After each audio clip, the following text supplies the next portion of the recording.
estamos sempre sentíndonos mal. Estar por estar, dime para qué. Para o profesorado galego este non é un conflito máis. Para Ciga Ensino tampouco.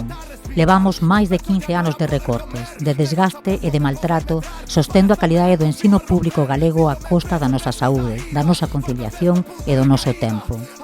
Este curso sumamos 5 xornadas de folga en apenas 4 meses, as máis secundadas dos últimos anos, continuadoras do fío histórico do noso modelo sindical, combativo e asembleario.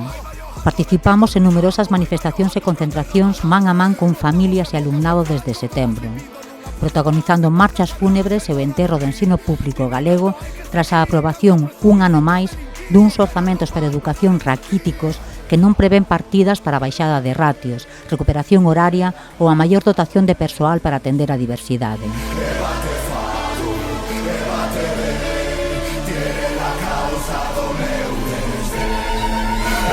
Estamos facendo historia, dando unha lección de unidade e dignidade nun momento en que nunca tanto traballamos e nunca tan malas foron as nosas condicións. Vencemos a censura mediática e denunciamos o despilfarro en propaganda da Consellaría. Tamén o seu intento de controlar o traballo docente mentres mantén e nomea novos cargos reaccionarios. Levamos a cabo peches nocturnos en 26 centros educativos de todo o país, un encerro na Consellaría e escraches ao conselleiro.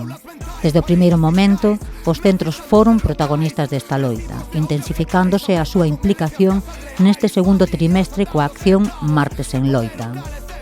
Pasamos do loito á loita, da resignación á acción. En estas alturas de curso, renderse non é unha opción. Queremos recuperar dereitos e queremos mellorar as nosas condicións laborais desde xa.